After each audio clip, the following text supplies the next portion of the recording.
the question that we're going to discuss is a discussion essay. So this is another example. So these are the kinds of essay that you can be asked in your IELTS exam.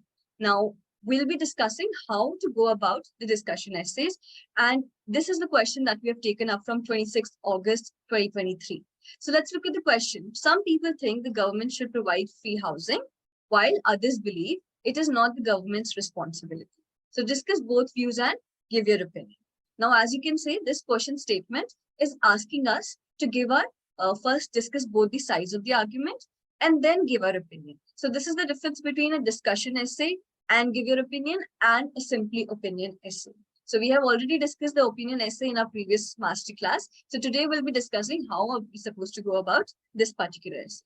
So step one, understanding the given statement. So the statement says that government should provide free housing, but some people think that it is not government's responsibility. So these are the two sides in the question statement that are given to us. That A, government should provide free housing, but B, it is not government's responsibility.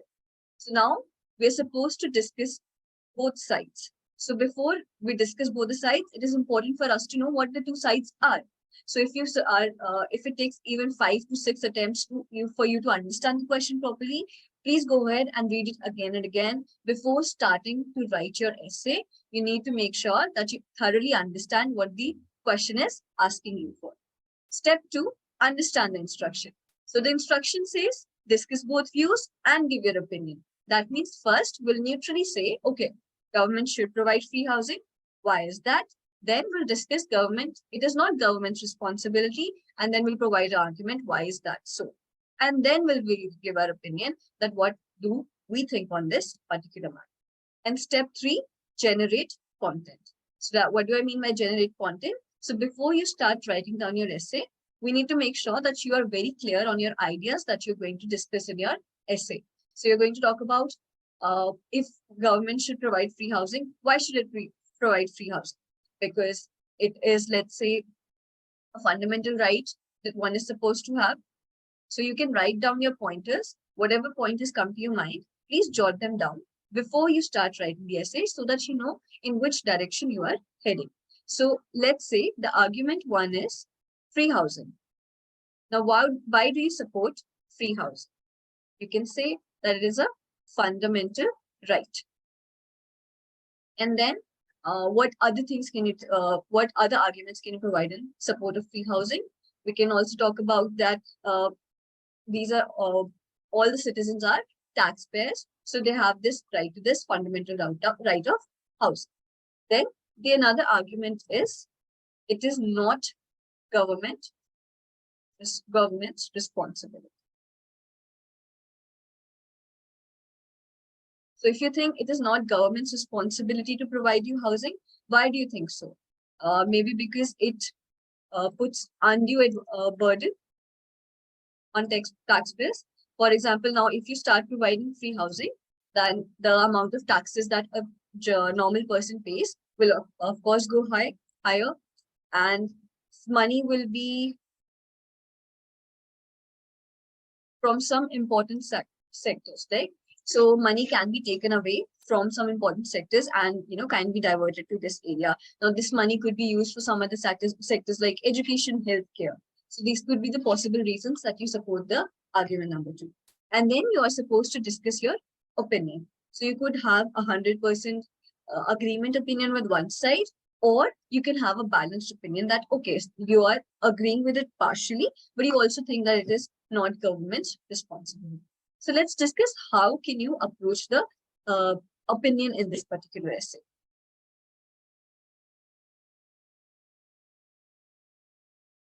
All right. So if your opinion is one-sided, then we are going to write it within the paragraph that you cited. For example, let's discuss the structure that you're going to follow for this essay. So we will start with introduction. Then we will move on to body paragraph 1. That is argument 1, where you say that everyone should have free housing. So if you have a one-sided opinion and you think that everyone should have free housing, then you can add your opinion here only. And then you can move on to body paragraph 2. and provide the argument. 2. And if you have your opinion on one side opinion that it's not government's responsibility, then you can add your opinion here. But if you have a balanced opinion, that means you agree to some part of both the arguments, then we will have another body paragraph dedicated separately for this body paragraph. In this particular webinar or masterclass, we're going to discuss a balanced opinion and how can you approach it. All right. So let's go ahead and give it a read. So this is a sample essay that we've written here, starting with the introduction. So before we dive into the introduction, let's have a look at the structure for introduction. So introduction starts with your paraphrased statement.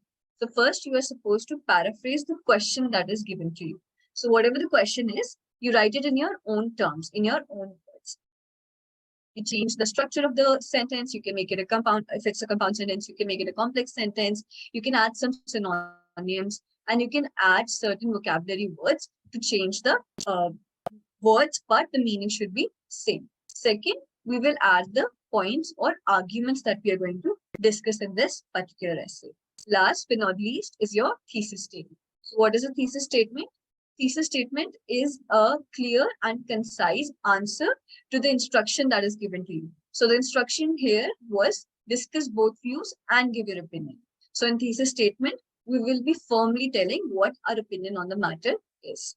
So let's go ahead and give this passage a read. So it starts with, in today's society, there is an ongoing debate regarding the government's role in providing free housing. So this is how we have paraphrased the question. So this takes up the essence of the question, which is same. However, the words has been changed. Now the proponents argue, that means the people who support free housing argue that it is a fundamental right. That means this is my argument. This is what I'm going to discuss in my essay, that this is a fundamental right. Thus, it should be provided by the government. While opponents, that mean people who think it is not government's responsibility, highlight undue burden on taxpayers. So they mention that if this is done, then there will be a undue burden on taxpayers. So these are the two arguments that I'm going to discuss in my essay. That's why I have briefly introduced them in the introduction, making sure the examiner has a brief idea of what I'm going to talk about from the very beginning. Then the thesis statement, that is the answer to the complete instruction. So what am I missing? I have discussed both the views. I have paraphrased the statement. I am missing my opinion. So I will state, I firmly believe it should be implemented as a safety net rather than a universal entitlement. That means that I believe, yes, government should provide free housing. However, it shouldn't be implemented as a safety net for everyone rather than it should be implemented as a safety net for everyone rather than a universal entitlement. Now, what is this balanced view? What I'm going to provide, what are the examples of this that we're going to discuss in the body paragraphs. But this is how you write a proper introduction. You paraphrase the question, you provide the arguments that you're going to discuss, and you give answer completely, clearly, concisely answer the question statement. Let's move on to the body paragraph 1. So this is our body paragraph 1. So we started with the body paragraph on one hand. So on the one hand is a linker that you can use to start your paragraph with. That means you're starting with one side of the argument. Government provided housing is a fundamental right of every citizen, ensuring that each citizen has access to safe and affordable shelter, a lack of which can lead to a range of societal issues, including homelessness and poverty. So I start with the topic sentence, which says that government provided housing is a fundamental right of every citizen. Now, I can support this statement with another supporting statement that I have added using commas, making it a complex compound sentence. So why is it a fundamental right? Because each citizen should have the access to safe and affordable shelter. And if somebody does not have this access to this shelter, then it can lead to a societal issues and homelessness and poverty. So I start with the topic sentence that tells that this paragraph is going to talk about why government should provide free housing. And then I support it with the supporting statement that talks about why is this a fundamental right. And then we will fully fledgedly develop a point using an example. So you can start with, for example, countries like Sweden and Finland have implemented public housing programs, significantly reducing the destitute population and improving the living conditions of citizens. So you can give any specific example from your knowledge that you must have read somewhere or you remember about public housing programs, and you can fit in there to make sure that your point is fully developed. So this is how you develop a body paragraph. The same structure will be followed in our body paragraph 2, just that the argument will be different. Let's have a look at our body paragraph. So we start with on the other hand. So if you see, body paragraph 1 was started with on the one hand, and in body paragraph 2 we use on the other hand. So these are the linkers that we can use to make our essay more cohesive. Next, on the other hand, opponents argue that it places an undue burden on the taxpayers and can stifle economic growth. So this is the argument. This is the opening statement that now I'm going to talk about. Why is it not a government's responsibility, and why it will lead to something that is not very favorable. So this is your opening statement, and then your supporting statement. They believe that individuals should take personal responsibility for their housing needs, and government intervention can lead to inefficiencies and misallocation of resources. So you can talk about that, how this is a personal responsibility and it can lead to misallocation of resources from one place to free housing. And then we will provide an example to support the body paragraph.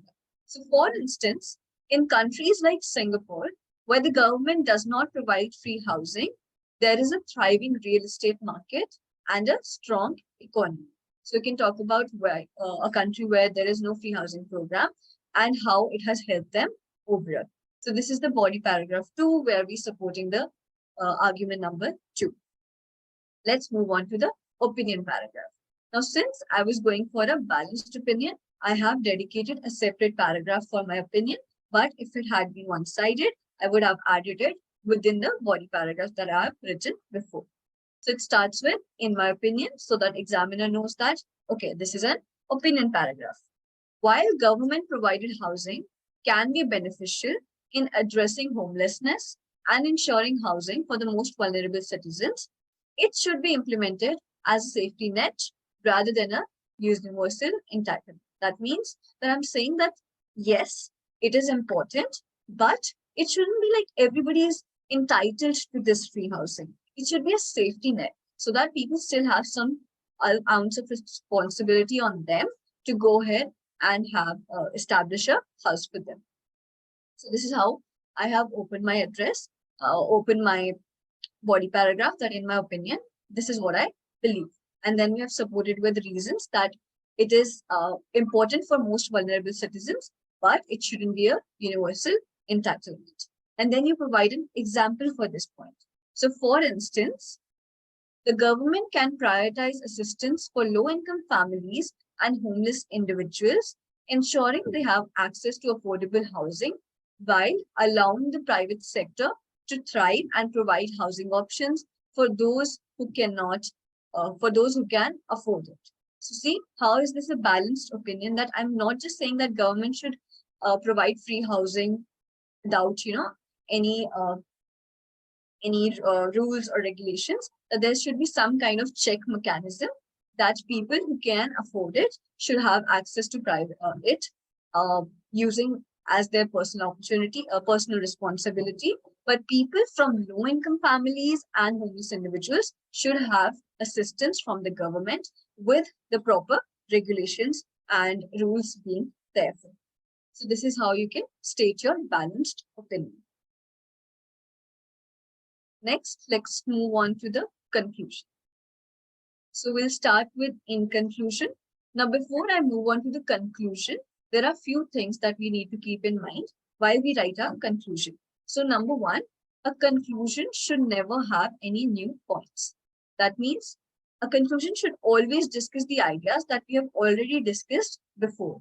It shouldn't be like there is a new idea that you haven't discussed before comes on and you point it in your conclusion. No, it is only supposed to be the ideas that you have discussed and talked about previously in your essay.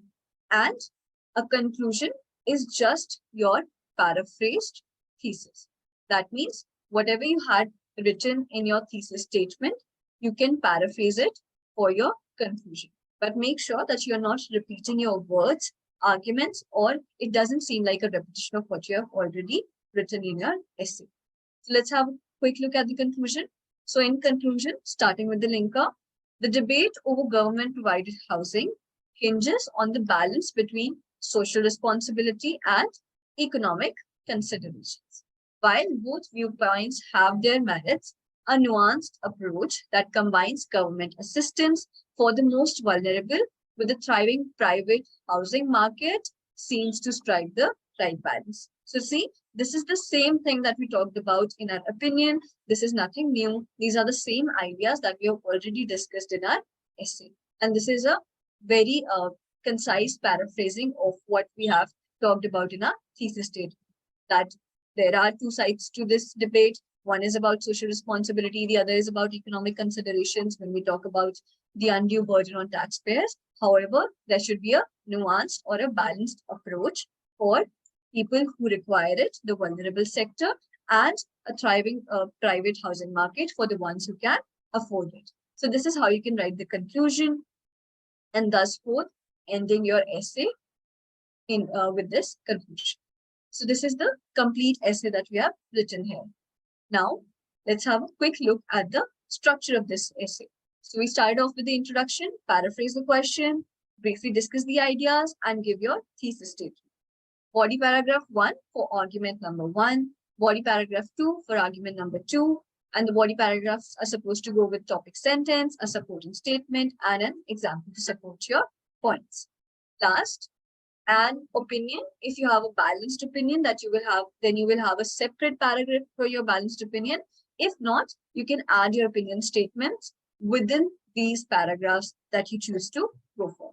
Last but not the least, the conclusion, which is just a paraphrased version of your thesis statement. Now, a few other things that we have to see here that I would like to highlight. For example, the things on the one hand, on the other hand, then for example, for instance, in my opinion, in conclusion. So see, these are all the linkers that you can use in your essay to give it a more cohesive approach. It gives the examiner a much more clearer idea of where the essay is leading to.